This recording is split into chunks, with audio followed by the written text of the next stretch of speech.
স্বরাষ্ট্রমন্ত্রী তারেক রহমান সত্যি বড় ধরনের ঝুঁকি নিয়ে তারপর চীন সফরে যাচ্ছেন এবং বাংলাদেশে নিযুক্ত মার্কিন রাষ্ট্রদূত ট্রাম্প নিযুক্ত মার্কিন রাষ্ট্রদূত ব্রেন ক্রিস্টেনসেন সেটা আবারও তারেক রহমানকে আর তার পররাষ্ট্রমন্ত্রী খলিলুর রহমানকে মনে করিয়ে দিয়েছেন সফরে যাওয়ার আগের দিন পররাষ্ট্রমন্ত্রীর দফতরে উপস্থিত হয়ে তার সঙ্গে সাক্ষাৎ করে। শনিবার দিন সাপ্তাহিক ছুটির দিন, সেদিনে ব্রেন ক্রিস্টেনসেন বাংলাদেশের পররাষ্ট্রমন্ত্রী খলিলুর রহমানকে একরকমের তলব করিয়ে পররাষ্ট্র মন্ত্রণালয়ে গিয়ে তার সঙ্গে সাক্ষাৎ করেছেন এবং বেরিয়ে বলেছেন যে বিশ্বকাপে যুক্তরাষ্ট্র এমন ভালো করছে, চমক জাগিয়ে অস্ট্রেলিয়াকে যে হারিয়ে দিয়েছে, সে কারণে এই গুরুত্বপূর্ণ বিষয়ে আলাপ করতে নাকি শনিবার ছুটির দিনে পররাষ্ট্রমন্ত্রীকে ডাকিয়ে তিনি বৈঠক করেছেন যে বাংলাদেশ সহ সকলের উচিত হবে এখন থেকে যুক্তরাষ্ট্রকেই সমর্থন করা, কারণ তিনি বলেছেন যুক্তরাষ্ট্রকে সমর্থন করলে পস্তাতে হবে না। পরিষ্কার বার্তা, যুক্তরাষ্ট্রের সাথে না থাকলে, যুক্তরাষ্ট্রকে সমর্থন না করলে পস্তাতে হবে। মনে করে দেখেন, ব্রেন ক্রিস্টেনসেনকে আমরা প্রথম চিনেছিলাম 2025-এর অক্টোবরে, যখন প্রেসিডেন্ট ট্রাম্পের মনোনয়ন পেয়ে তিনি বাংলাদেশে রাষ্ট্রদূত নিযুক্ত হবার জন্যে মার্কিন সেনেটের মুখোমুখি হয়েছিলেন এবং মার্কিন সেনেটের মুখোমুখি হয়ে তিনি এ কথাটাই তখন সেনেটের একজন সেনেটরের প্রশ্নের জবাবে বলেছিলেন যে বাংলাদেশে আসলে তিনি বাংলাদেশের সামরিক এবং বেসামরিক কর্তৃপক্ষকে চীনের সঙ্গে অতিরিক্ত ঘনিষ্ঠতার যে ঝুঁকি, সেই ঝুঁকি বোঝাবেন। তার মানে একেবারে স্পষ্ট অ্যাসাইনমেন্ট নিয়ে হাজির হয়েছিলেন মার্কিন এই রাষ্ট্রদূত বাংলাদেশে। মার্কিন যুক্তরাষ্ট্রের একেবারে সরাসরি অংশগ্রহণে, মদতে, পরিকল্পনায় শেখ হাসিনা সরকারের পতন যে ঘটানো হয় 2024-এর জুলাই আগস্টে, সেটা এখন মার্কিন যুক্তরাষ্ট্রের বিভিন্ন শীর্ষস্থানীয় বিশ্লেষক থেকে শুরু করে সাংবাদিক, প্রতিবেদক, তারা নানাভাবে বলছেন। এবং সেই সূত্রটি মাথায় রাখলে মনে করে দেখেন যে শেখ হাসিনার সঙ্গে মার্কিন যুক্তরাষ্ট্রের যে দূরত্ব, তাতে শেখ হাসিনার একটা স্পষ্ট অবস্থান ছিল বরাবর মার্কিন যুক্তরাষ্ট্রের একরকমের বাংলাদেশে অতিরিক্ত খবরদারি ঠেকিয়ে রাখতে, যে তিনি ভারত, চীন, রাশিয়া এসব দেশের সঙ্গে অতিরিক্ত বন্ধুত্ব করেছেন, তাদেরকে বিভিন্ন উন্নয়ন কাজ একরকমের ভাগাভাগি করে দিয়েছেন শেখ হাসিনা।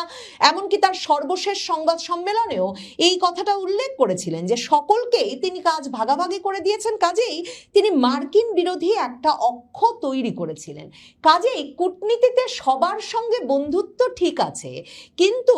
একই সঙ্গে মার্কিন যুক্তরাষ্ট্রের সঙ্গেও অতিরিক্ত বন্ধুত্ব, মানে সব দিয়ে ফেলে, সুই থেকে বোয়িং বিমান তাদের কাছ থেকে কিনবো বলে ক্ষমতায় আসার পথ তৈরি করে ক্ষমতায় এসে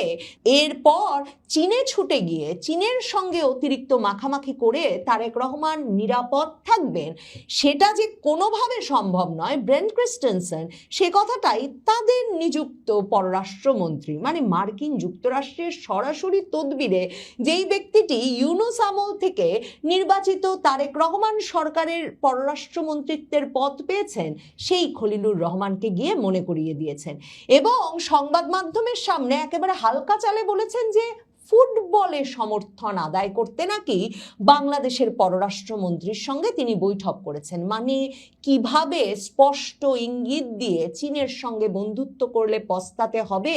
এটা বোঝাতে চাইছেন মার্কিন রাষ্ট্রদূত, সেটা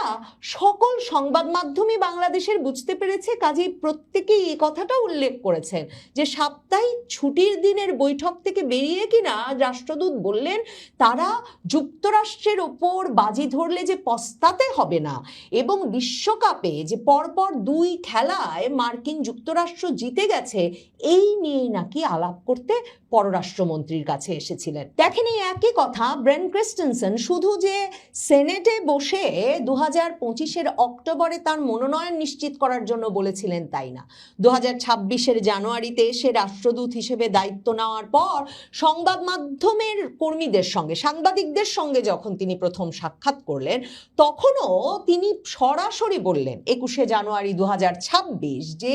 কিছু ক্ষেত্রে চীনের সঙ্গে যুক্ততার ঝুঁকি স্পষ্টভাবে তুলে ধরতেই তিনি বাংলাদেশে এসেছেন এবং তখন তিনি সাংবাদিকদের সামনে কোনো রাগঢাক না করেই বললেন যে নিরাপত্তা সংক্রান্ত বিষয়গুলো তার বিশেষ আগ্রহের ক্ষেত্র,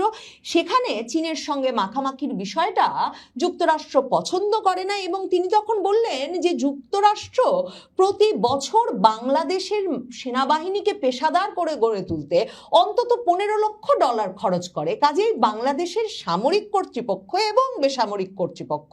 অন্তর্বর্তী সরকার এবং যে সরকার নির্বাচিত হতে যাচ্ছে, প্রত্যেককেই মনে রাখতে হবে যে মার্কিন যুক্তরাষ্ট্র যে চীনের সঙ্গে ঘনিষ্ঠতা পছন্দ করে না, সে চীনের সঙ্গে ঘনিষ্ঠতা বাড়ালে তাতে ঝুঁকি আছে, রিস্ক আছে। এবং এরপর তিনি খলিলুর রহমানকে সরাসরি বলে এলেন রিগ্রেট করতে হবে না যদি মার্কিন যুক্তরাষ্ট্রের সঙ্গে সম্পর্ক রাখা হয়, মানে না হলেই রিগ্রেট করতে হবে, সেটা পস্তাতে হবে। আসলে তারেক রহমান বোধহয় এই পুরো ব্যাপারটার সমীকরণটা বুঝতে পারছেন না। দেখেন, চীন, ভারত, রাশিয়া সকলকে একেবারে ব্যবসা বাণিজ্য দিয়ে ঘনিষ্ঠ রেখে 15 বছরের বেশি যে ক্ষমতায় থাকতে পারলেন শেখ হাসিনা, সেই শেখ হাসিনা কিন্তু একদম শেষ মুহূর্তে 2026 সালে সেই এক তিস্তা মহাপরিকল্পনার বাস্তবায়ন ভারতকে দেবেন না চীনকে দেবেন, এ নিয়ে দুদেশকেই একেবারে অসন্তুষ্ট করে ফেলেছিলেন। তখন ভারতের পত্রপত্রিকা সয়লাব একথায় যে শেখ হাসিনা এত ঘনিষ্ঠ বিশ্বস্ত বন্ধুত্ব রেখে কিনা তিস্তার মতো জায়গায়, স্পর্শকাতর জায়গায় এত বড় একটা মহাপরিকল্পনা বাস্তবায়নের কাজ ভারতের শত্রু চীনকে দিচ্ছে। আর চীনকে তিনি এই কাজটা দেবেন বলে চীন সফরে গিয়ে যখন সেটা আর দিলেন না, ভারতের এই অসন্তোষের আঁচ পেয়ে বা সেটা এক রকমের বুঝতে পেরে শেষ মুহূর্তের সিদ্ধান্তে তখন শেখ হাসিনার ওই সভা থেকে সর্বশেষ 2024 আগস্টে ক্ষমতাচ্যুত হওয়ার আগে জুলাইয়ে তিনি যখন চীন সফরে গেলেন, তখন তার সঙ্গে দ্বিপাক্ষিক বৈঠক থেকে এক রকমের ক্ষুব্ধ হয়ে উঠে গিয়েছিলেন চীনের প্রেসিডেন্ট শি জিনপিং। এখন তারেক রহমান শেষ পর্যন্ত চীন সফরে যে যাচ্ছেন, চীন যে এই নিয়ে অনাগ্রহী, চীন যে এই নিয়ে কোনো উচ্ছ্বাস দেখাচ্ছে না, চীনা রাষ্ট্রদূত ঢাকায় বারবার এই নিয়ে যে কোনো কথা বলছেন না, কিংবা চীনের তরফে এ বিষয়ে যে কোনো বক্তব্য বিবৃতি রাখা হচ্ছে না, তার একটা বড় কারণ তার দাওয়াতটা মূলত চীনের প্রধানমন্ত্রীর এবং চীনের প্রধানমন্ত্রীর সঙ্গেই তার দ্বিপাক্ষিক বৈঠক এবং কিছু সমঝোতা স্মারক মাত্র সই হবে এই সফরে তারেক রহমানের সঙ্গে। এমনকি তারেক রহমানের জন্য যে নৈশভোজ, সেখানেও শি জিনপিং উপস্থিত থাকবেন না, সেটাও চীনের প্রধানমন্ত্রী মানে একজন আলংকারিক পদ গ্রহণকারী ব্যক্তির সঙ্গেই ঘটবে। এদিকে মার্কিন যুক্তরাষ্ট্র, ব্রেন ক্রিস্টেনসন, ট্রাম্প প্রশাসন সরাসরি তারেক রহমান প্রশাসনকে ধমকে দিয়ে বলে রেখেছে কিছুতেই তিস্তা মহাপরিকল্পনা বাস্তবায়নের কাজের নামে 10 বছর বা একটা দীর্ঘমেয়াদে চীনকে বাংলাদেশে ঢোকানো চলবে না। মানে যেহেতু ওই জায়গাটিকে ভীষণ নিরাপত্তা কৌশলগতভাবে গুরুত্বপূর্ণ বলে আমেরিকাও মনে করে এবং মার্কিন যুক্তরাষ্ট্র এটাও বলে দিয়েছে ওইসব যুদ্ধ বিমান কেনা সহ কোনো প্রতিশ্রুতি, কোনো চুক্তি সই করে আসা যাবে না চীনে গিয়ে। তাহলে চীনে গিয়ে তারেক রহমান চীনকে বিরাট বন্ধু বানিয়ে আসবেন, তার তো কোনো সম্ভাবনা নাই। আর চীন এখন মোটেও এই পরিস্থিতিতে এই সরকারের সঙ্গে তিস্তা মহাপরিকল্পনা বাস্তবায়নে ব্যাপক বিনিয়োগ করতেও আগ্রহী হচ্ছে না। অনেক সংবাদ মাধ্যম এরই মধ্যে খবর দিয়েছে যে চীন এটা আনুষ্ঠানিকভাবে জানিয়ে দিয়েছে, কারণ যখন সারা বাংলাদেশ এক রকমের মার্কিন যুক্তরাষ্ট্রের প্রভাব বলয়ের ভিতর আনুষ্ঠানিকভাবে ঢুকে গেছে, সামরিক প্রতিরক্ষা চুক্তিও আনুষ্ঠানিকভাবে হচ্ছে এবং কোনো নিরাপত্তা সংক্রান্ত খবরও যাতে, স্পর্শকাতর তথ্য যাতে মার্কিন যুক্তরাষ্ট্রের কাছে গোপন না থাকে, সে কারণে মার্কিন যুক্তরাষ্ট্রের সঙ্গে খুবই শীঘ্রই আকসা জিসোমিয়া সই করবে বাংলাদেশ। তখন চীন কিছুতেই বাংলাদেশের সঙ্গে কোনো দীর্ঘমেয়াদী পরিকল্পনায় যেতে চাইছে না। যারা ভাবছেন তারেক রহমান সব দেশকে দুহাতে নিয়ে খেলবেন, তাদেরকে মনে করিয়ে দিতে চাই এই চীনের সঙ্গে ঐতিহাসিকভাবে বিএনপির অতি ঘনিষ্ঠ সম্পর্কটা যে এমন তিক্ততায় পর্যবসিত হলো যে চীন কিনা শেখ হাসিনাকে 15 বছর ধরে তার সকল নির্বাচনকে, তার সকল উন্নয়ন কর্মকাণ্ডকে অন্ধের মতো সমর্থন দিয়ে গেল এবং চীনে যে শি জিনপিং বড় ধরনের সম্বর্ধনা ঘোষণা দিয়ে এক একবার শেখ হাসিনাকে আমন্ত্রণ জানাতেন, সম্বর্ধনা জানাতেন, তার একটা কারণ বিএনপি একটা বিরাট বিশ্বাসঘাতকতা চীনের সঙ্গে করেছিল, যেই তাইওয়ানকে চীন তার ভূখণ্ড বলে মনে করে এবং এর স্বাধীন অস্তিত্ব স্বীকার করে না। 2004 সালে যখন বিএনপি জামাত জোট সরকার ক্ষমতায়, যেই বিএনপির সঙ্গে চীনের বরাবরের ঘনিষ্ঠতা, মানে চীন তো সেই বাংলাদেশের মুক্তিযুদ্ধ বিরোধী দেশ, যে দেশ বঙ্গবন্ধু হত্যার আগে বাংলাদেশকে স্বীকৃতি পর্যন্ত দেয় নাই, এরপর জিয়াউর রহমান সরকারের সঙ্গে বিরাট ঘনিষ্ঠতা গড়ে তুলল। সেই বিএনপি 2004 সালে ঢাকায় তাইওয়ানের একটা বাণিজ্য কনসুল খুলে বসেছিল এবং তখন খালেদা জিয়া সরকার যখন দেখলো চীন এতে রেগে মেগে অস্থির, সকল সম্পর্ক বিএনপি এবং বিএনপি সরকারের সঙ্গে ছিন্ন করে দিতে প্রস্তুত, তখন সমস্যা সামাল দিতে বলা হলো যে পররাষ্ট্রমন্ত্রী তখনকার মোর্শেদ খান কিংবা প্রধানমন্ত্রী খালেদা জিয়া কেউ জানতেন না, একা সিদ্ধান্ত নিয়ে তখনকার বাণিজ্য মন্ত্রী আমির খসরু মাহমুদ চৌধুরী নাকি এই তাইওয়ানের কনসুল খুলে বসেছিলেন ঢাকায়। এরপর বিএনপি সরকার সে সময় বাণিজ্য মন্ত্রীর পদ থেকে আমির খসরু মাহমুদকে সরিয়ে দেয় বটে, কিন্তু